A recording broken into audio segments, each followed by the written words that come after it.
Simon of simonandshelby.com. We shoot weddings for a living, and if you've got about 6 minutes, we'll walk you through the entire day of shooting, with every shot, every setup, and our thought process.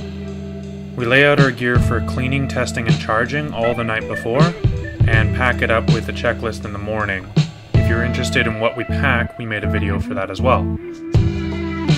Now, Shelby usually starts before me since there's a lot more going on with the bride in the morning of the wedding. There's so much going on that the bride usually isn't paying very much attention to every detail, so it's Shelby's job to really document everything, every smile, every moment that tells the story that the bride might be too anxious to remember.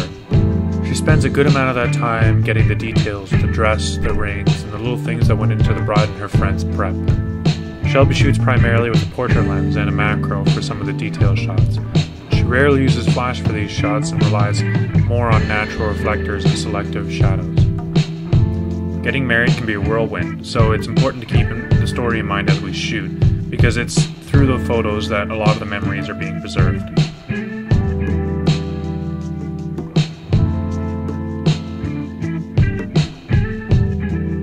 I often start a bit later. With the guys it tends to be a little bit more relaxed, but that poses its own challenges. I try to get images that isolate a conversation in a crowd, shooting further away at first and using negative space to remove distractions.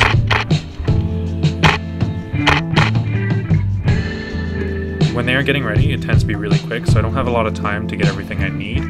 So it's really important that the groom and his friends are really comfortable with me by that point, and that I can really just run around the room and grab everything I need. Cute kids make my job way too easy. While I shoot, I remind myself that for every good shot opportunity, there's about 5 variations, so it's really important for me to get as close to that number as possible. It's important to get the guys some group shots since there are usually a lot of important people coming in and out of the guys' prep. I do this as quickly and energetically as I can because I don't really want to kill the energy, and the guys are pretty sensitive to having their picture taken. Some of our clients like having a reveal. In this case, this was the first time Tyler had seen Jill in her wedding dress.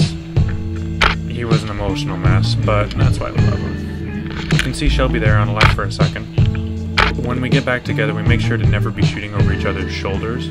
We like to capture most things at a 90-degree angle to each other, so while I'm watching Tyler's reaction, she's getting Jill's emotions as well. Shelby and I usually work in a very different style. I like to be up close and personal with 50mm or wider, and she prefers a 50mm or greater. This carries over really well to the ceremony. One of us takes point and the other one takes the back position. This gives us a nice variety to the images we capture and allows us to better work with each other. Since I spend a lot of the time directing and planning out shots, Shelby gets most of the candid work. Shelby sticks with the bride and gets her reaction as she walks in. Generally speaking, we follow behind the action to get great reaction shots of whatever is going on, or we join the crowd to shoot the action itself. Whichever position we're in, we look around to see which faces are turned to us and which aren't, so that we know which reactions to get and when. I'm at the front of the room, and I try to make the best of the position by making as few position changes as possible. So I like to think ahead and plan out which shots I need to get and when. As the ceremony is winding down, everyone expects us to take the bride and groom aside and do a 1-hour-long shoot, so we use this time instead usually to get all the group shots. Now in this case, we shot most of the group shots before the wedding even happened, but that was a bit of a different situation. Normally, we shoot a lot of the shots we need for the group shots after the ceremony, and then we take the bride and groom outside a few more times as the night goes on. The truth is, we like to shoot with our couple in several small 10-15 minute shoots over the course of the night, and this gives us a variety of locations and a variety of light to work with. We may shoot with a couple right there and then, but you can bet we'll also be doing it again another 2 or 3 times. Once the reception's in full swing, it's just a matter of being prepared for whichever event the couple has told us will happen. Speeches or dances or bouquet toss each have their own challenges, and I'll often set up a couple flashes on stands with gels across the room and control them from my Yongnuo TX controller. Towards the end of the night, we start pulling out all the tricks, using prime lenses and wide-angle lenses and flash to get dynamic lighting on the fly. The real importance for us here is to be ready for the action because it'll happen fast. So if I'm using an ultrawide or a fisheye, I use manual focus only.